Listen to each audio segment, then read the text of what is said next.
कि मंदिर में चाही पुजारी हो, भोजपुरी में चाही खेसारी हो। अरे बाबू सुन रे कि मंदिर में चाही पुजारी हो, भोजपुरी में चाही खेसारी हो। आ कुल जदुवंशी तोड़ दिहले बड़ बड़ के रंगदारी हो। कि अबरी तो लगी थी कि मौका ये जवान के बहनी से जल लगा कि गए बराती अबरी जाती लेके छाका रहता तो खेसारी लाल के 2 गो बाल बच्चा है। पवन सिंह के गो चार गो तो तलाक 3 गो सुनी थी कि पवन सिंह दे दिल के है। ई मूर्ख बनावा हने सबके मोहि मनावा, अपने सुन हने रे वही 14 सलील गानावा, सुन ले रे गौतम समर खोली कनावा। कहिएगा मगहिया जवान को जो खेसारी लाल यादव को टारगेट करते हैं। सबसे पहले कि आप गलत बोले, मगहिया जवान उसको करें। हाँ। उसको मोगहिया जवान कहिए, मगहिया जवान नहीं है, मगहिया जवान हमनी है। हाँ। वो मोगा जवान है, मोगा जवान से जाने जाता है। अच्छा। अरे मगहिया जवान रहता है तो मान लीजिए अश्लीलता रोकने के लिए आया है, अश्लीलता रोकने के लिए आया का मतलब खेसारी लाल के माई बहन करता भैया बताइए, ये सब गलत है कि नहीं है? ये देखते हैं लाइव में, देख रहे कि बोतल कर देंगे, ये कर देंगे, हु कर देंगे, तेरी बहन के वही एगो है बताइए, वही एगो अश्लीलता रोकता है। तो ये अश्लीलता नहीं रोक रहा है या अश्लीलता को बढ़ावा दे रहा है मोगहिया जवान है जो। अच्छा।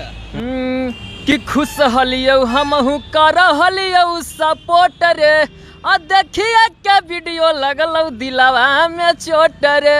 मूर्ख बनाव होने सबके मोहि मनावा, ई मूर्ख बनाव होने सबके मोहि मनावा, अपने सुन हने रे वही 14 सलील गानावा, सुन ले रे गौतम समर खोली कनावा। ये बताओ भैया, एकरा सपोर्ट पूरा दम जनता करता था कि नहीं? अश्लीलता के रोकने के लिए आया है बिहार में। ये बहन के 14 कहाँ अश्लीलता रोकेगा? ये जब अपने माए बहन के रक्षा नहीं करेगा, दूसरा के माए बहन के कहाँ रक्षा करेगा? ये जो सौम्य पोखरेल के कहता है कि बेसिया है तो मतलब कि 300 पर जाती है कौन गाछी, तो वो कहता है सोना गाछी। तो बताइए कि सोना गाछी के नाम लेता है, ओकर माए बहन ना है?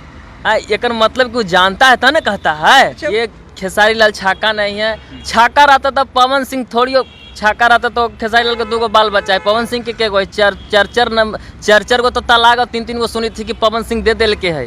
तो मान लिया जाए कि अबरी तो लगी थी कि मौका ये जवान के बहनी से जल लगा कि गए बराती अबरी जाती लेके क्या बात कर रहे हैं मर्दे, विवाद हो जाएगा, इसे नानू बोला जाता है। अरे तो क्या करे मर्दे, बोलवाता है खनिए ना। हाँ। ये गाना हम गाए थे, जब खेसारी नहीं रहेगा तो मतलब कि कुछ होगा जी। कि मंदिर में चाही पुजारी हो, भोजपुरी में चाही खेसारी हो।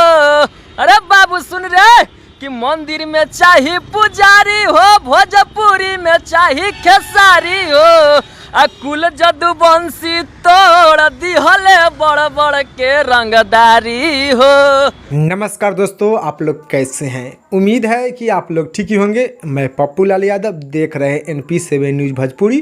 तो बहुत बहुत स्वागत बा।